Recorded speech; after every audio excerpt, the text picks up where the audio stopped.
The hip hinge is one of the most important movements we can do for the hips. It's one of the patterns of movement that we don't usually practice very well in our daily lives, especially when we're sitting a lot. So really important to get this pattern down. And one of the ways I really like to teach this is with a stick. And you can get a broomstick or a mop handle, anything that resembles this. And you get into I'm going to show you from the side, you get into what we call a tall kneeling position. So in this tall kneeling position, you're kneeling, and you imagine your hips are under, everything is stacked. So your head is over your shoulders over your hips, over your knees. Nice straight line. And a good way to get in this position is imagine growing really tall out of the top of your head. So grow, grow, grow. And the motion we're going to be doing is a hip hinge. So from here, one of the ways I like to teach this also is using our hands and putting the hands right in the crease of our hips. And you'll know you're hinging if your thigh and your upper part of your belly here meet, right, on top. Sandwich your hands in that crease. That's what we're going for. So from the side, it looks like this. Okay, but we're going to use this as our teaching tool. This is going to be your coach right here. You're going to put it so that it is touching tailbone, the middle of between your shoulder blades, and your head. Here, maybe I'll do this way. So I'm going to have to move my ponytail.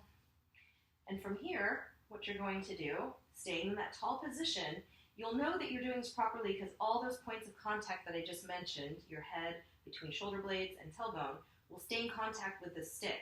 And you're going to send your hips back. So you're going to bend real deep in the hips and then come up real deep. And what will happen is if your form gets a little sloppy, the stick will tell you. Because if I kind of let the stick go back, right, I'm not staying in contact, I'm just sort of bending forward. We don't want to bend forward, we want to hinge at the hips, okay? And same thing if I start to use my neck, that now my head's coming away. So we just make sure that everything is touching that stick, and then we know we're hinging properly.